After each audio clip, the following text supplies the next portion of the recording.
Усіх вітаю, любі друзі! Сьогодні у випуску. Збірна України знову зганьбилася та програла черговий матч. Гучний скандал після матчу Чехія-Україна. Сергій Ребров наїхав на вболівальників після матчу. Не обійшлося і без драки та нецензурної лексики. Все це, а також багато іншого на каналі Football Days. Любі друзі, ставте лайк цьому відео, підписуйтесь на канал та поїхали дивитися випуск разом. Національна збірна України з футболу знову в черговий раз під керівництвом головного тренера Сергія Реброва зганьбилася, цього разу програвши Чехії з рахунком 2-3 у Лізі націй. Перший тайм проходив з інтенсивною боротьбою, проте Чехія змогла взяти ініціативу, відкривши рахунок. Україна зуміла зрівняти хід у поєдинку на деякий час, але через слабкість в обороні пропустили ще 2 голи. Спочатку наприкінці першого тайму, а потім у другому таймі Матвієнко зіграв рукою та черговий раз привіз гол у ворота збірної України. Попри другий забитий м'яч збірної України, команда Реброва не змогла зрівняти рахунок до фінального свистка. Окрім безнадійної хаотичної навали, наші левенятка на чолі з головним левом України Сергієм Ребровим не спромоглися ні на що. Це була вже друга поспіль поразка збірної у Лізі націй після невдачі проти Албанії. Наступний матч команда проведе проти Грузії 11 жовтня, і ця гра стане вирішальною для шансів України на вихід з групи. Головний тренер збірної України Сергій Ребров після матчу заявив наступне. Ми грали досить потужно, повністю переграли чехів, трошки не пощастило. На жаль, сьогодні ми програли дуже важливий для нас матч, але я вдячний гравцям, вони намагалися врятувати цю гру. У цьому матчі все вирішили помилки, які зробили в обороні. Але нічого страшного, будемо працювати далі, все попереду. Так, у нас зараз 0 очок, але Ліга націй не такий важливий турнір. І взагалі, в команді я працюю майже рік, я з гравцями зустрічався, якщо не брати чемпіонат Європи, максимум 3 тижні. Тому мені дуже важко, мені треба більше часу, набагато більше.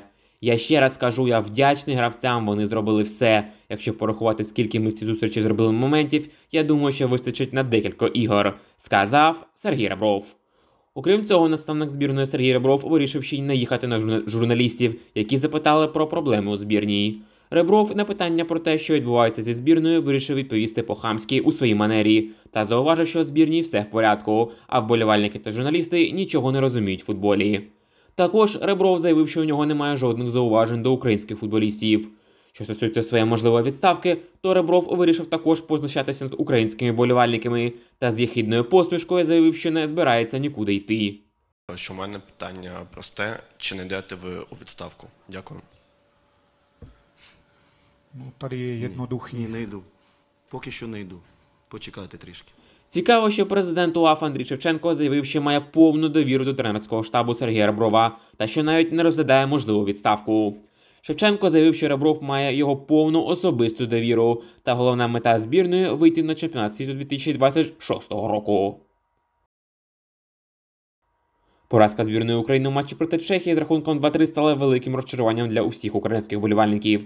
Цей результат свідчить про системні проблеми, які проявляються у грі команди під керівництвом Сергія Реброва. Україна втратила важливі очки в боротьбі за вихід із групи, що ставить під загрозу подальшу участь у дивізіоні Б Ліги націй. Однією з головних причин поразки можна вважати слабку організацію оборони, яка дозволила Чехії реалізовувати свої моменти. Команда Реброва не зуміла витримати темп гри, і, незважаючи на зусилля у нападі, захисна лінія продемонструвала численні помилки. Виникає велике питання щодо тактичної підготовки з боку тренерського штабу та вміння адаптуватися до сильних суперників. Щодо тренерської роботи Сергія Реброва, критика стає все гучнішою. Його рішення та тактика у цьому матчі викликають сумніви. Команда виглядала недостатньо підготовленою, особливо у першій половині гри, коли Україна, окрім голу та одного стандарту, нічого не створила біля воріт чехів, яким грузини 3 дні тому накидали 4 м'ячі. Також у нашій збірні під керівництвом Сергія Реброва не видно чіткої структури гри та наявності плану Б на випадок, якщо щось піде не так. Відсутність стабільних результатів свідчить про те, що Ребров не зміг знайти оптимальний баланс між атакою та обороною, а також не зміг належно мотивувати гравців. На нашу думку, такі поразки є наслідком неповної професійної відповідності тренера вимогам національної команди на міжнародній арені. Попри його минулі успіхи, ці результати можуть призвести до втрати довіри як з боку гравців, так і фанатів. Реброву потрібно або змінювати підхід, або поступитися місцем комусь, хто здатен принести нові ідеї та мотивацію. У цьому матчі ми навіть не хочемо розбирати персональні помилки та гру наших футболістів, адже було чітко помітний хаос на футбольному полі. Гравці не знали, куди бігти, що робити з м'ячем. Не було жодної тренерської думки на полі. Лише у другому таймі, коли футболісти вже забили не всі тренерські установи, тому почали хоч якось загострювати гру. Видно, що по індивідуальним якостям наші футболісти набагато сильніші за чехів. Циганков, Мудрик, Шапаренко, Зінченко та інші – вони індивідуально кращі за гравців чеської збірної. Але через відсутність тренерської думки на футбольному полі ми маємо такий поганий результат. Але, на жаль, у Реброва не вистачає мужності самостійно подати у відставку, а його друг Шевченко не захоче звільняти його навіть якщо Україна програє всі 6 матчів в Лізі націй. Друзі, якщо хочете, щоб Реброва звільнили зі збірної України, то поставте лайк цьому відео. Ми зі свого боку продовжимо робити все можливе, щоб освітлювати цю справу, адже на відміну від Сергія Реброва, ми щиро переживаємо за майбутнє української збірної. У матчі Чехія-Україна, на жаль, не відбулося і без скандалу. На трибунах під час матчу Чехія-Україна сталася бійка, в результаті якої стюарди вивели зі стадіону 2 вболівальників.